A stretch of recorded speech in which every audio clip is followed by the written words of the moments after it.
So this morning, you remember what we talked about last week?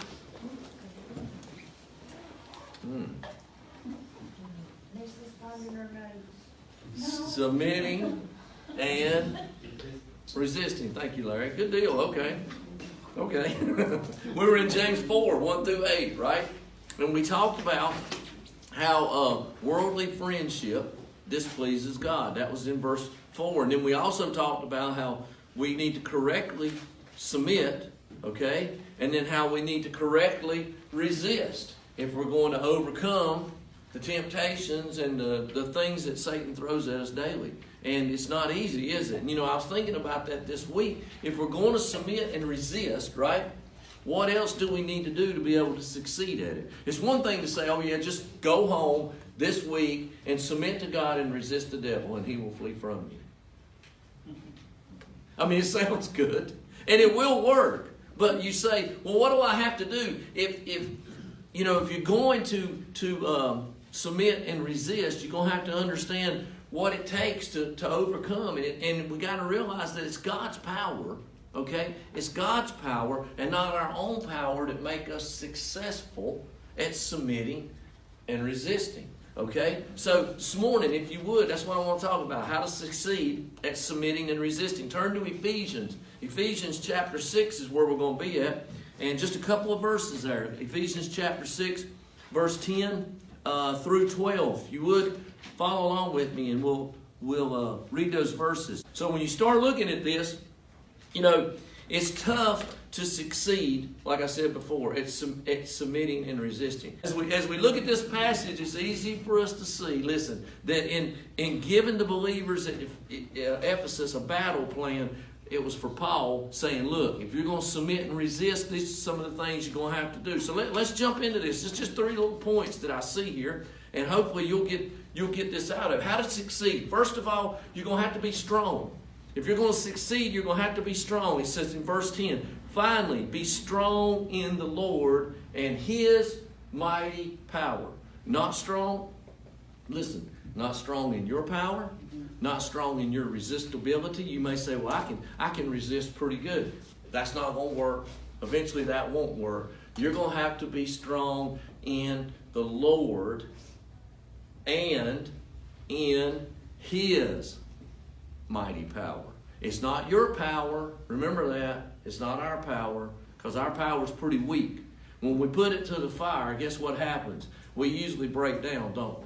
We may hold out longer than we did the last time, but we still usually break down. The power we need to overcome is only going to be found in the Lord's, in His power. We've got to be strong in Him. You'll never defeat or overcome Satan by fighting him in your might. It won't happen. I don't care who you are. We don't have the power to overcome him or defeat him by fighting him in our own power. Listen, for some reason we seem to forget this. We think we can overpower or we can outsmart Satan. We think we can do that by ourselves, right? We think we can do that. We think we can dabble in things that we know we don't have no business in and not get pulled into them. Be careful with that, because we don't have the resistance that we think we do. We got to be strong in the Lord, not strong in ourselves. Our power can't overcome what we're fighting against. Look at Jude, if you want to. You can turn back there if you got your Bibles. I've got it wrote down on my paper here, Jude. But you can look at Jude and you can see Jude's the last book before Revelation. Jude, just one chapter, verse 9. When you look at verse 9, it says this. But even the archangel Michael, when he was disputing with the devil about the body of Moses, did not dare to bring a slanderous accusation against him, but said, the Lord will rebuke you. Hold on to that thought. Think about this a minute with me. Michael, the archangel, Michael and Gabriel, right? 2 archangels that we're aware of. They stand where all the time?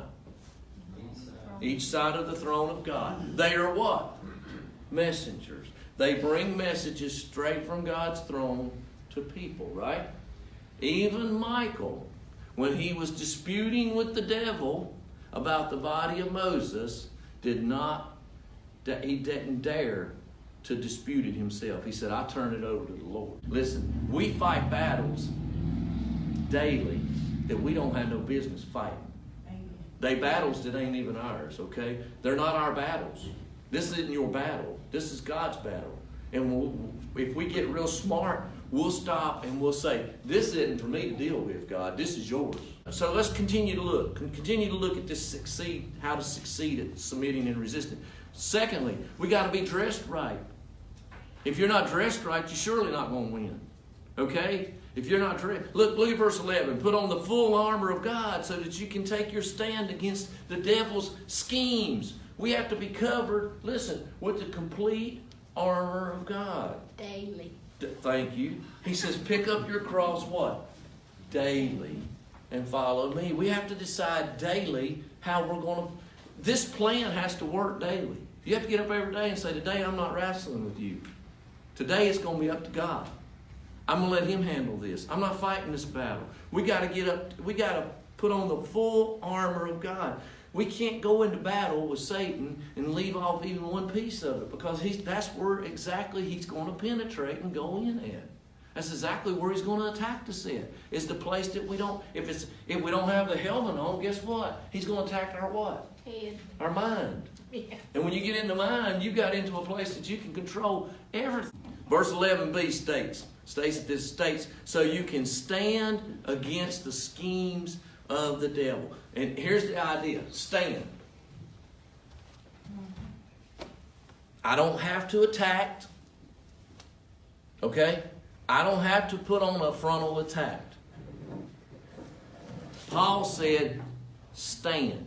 Put on, so you can stand against the devil's schemes. Stand so you can stand against the devil's schemes. You just need to be able to stand. You don't have to fight. Listen, you can't win the battle fighting anyway.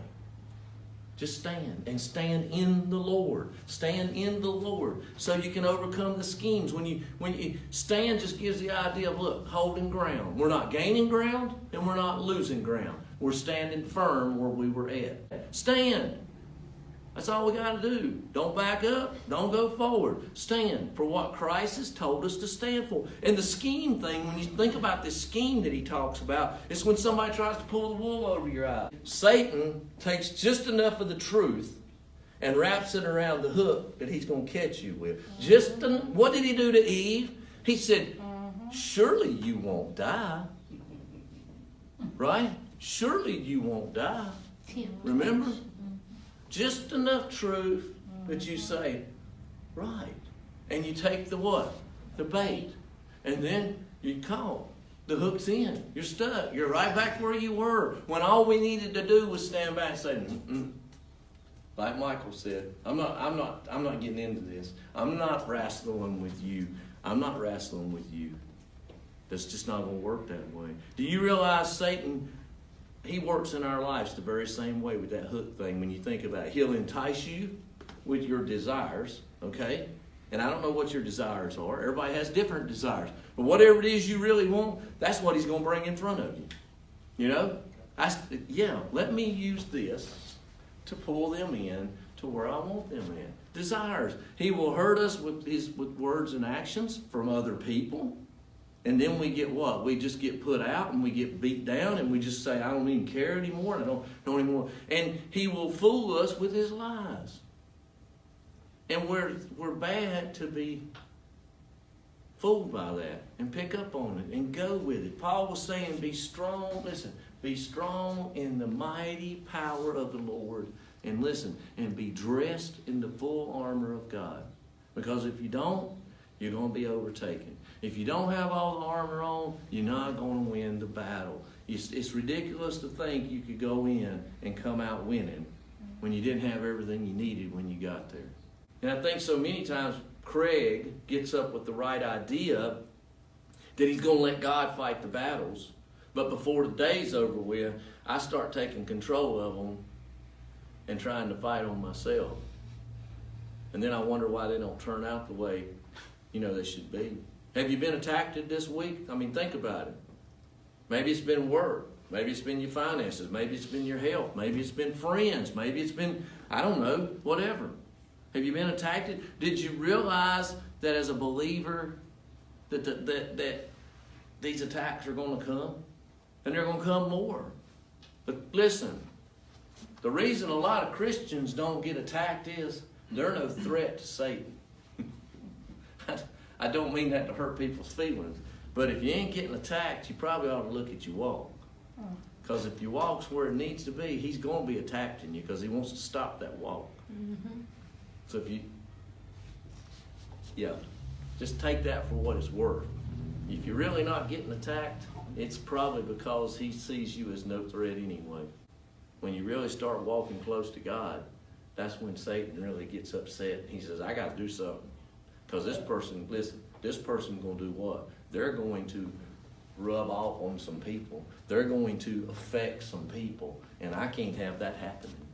The closer we get to God, listen, the more the attacks are going to come. Remember this, you're being attacked because of your relationship with Christ. Listen, to make a difference, we got to walk close to Him. But many believers in churches, I see it in churches too, they don't get attacked.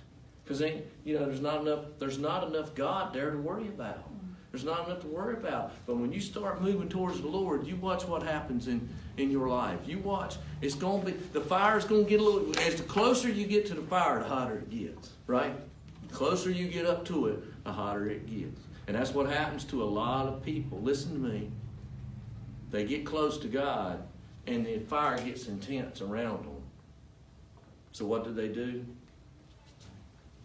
They back up. Thirdly, we got to be aware, okay? We got to be aware. Look at verse 12. For our struggle, or if you're reading the KJV, it says this, for we wrestle not. This is not just a casual thing. This is a fight to the end. Wrestle. We wrestle not against flesh and blood. You're not fighting people. Do you not understand that? That person that annoys you, torments you, frustrates you, and makes you say and think bad things. Yeah. I don't know how else to put it. They're not flesh and blood. They're a pawn on the board of Satan. Just keep that in mind. It's nothing personal. It's not personal. It's just that they're being used by Satan. Verse 12b. But here's what we're wrestling against. I'm sorry, I'm back on track. Verse 12b, listen. But here's what we're wrestling against. We're wrestling against the rulers and against the authorities and against the powers of the dark world that we live in. That's what we're wrestling against. The spiritual forces of evil in heavenly realms. We're wrestling against Satan, who has his people controlled by him, that he's doing what he wants to do with. And we can be one of those just as simple as they can. Yes, you can. Even as a believer, you can be controlled and used by Satan if you let him. You got to decide who you're going to work for today when you get up. Until you learn who you're battling with, you're not going to be able to defeat and win the battle. And once you do realize it, things start looking a little different. Paul told us, be strong in the Lord and His mighty power.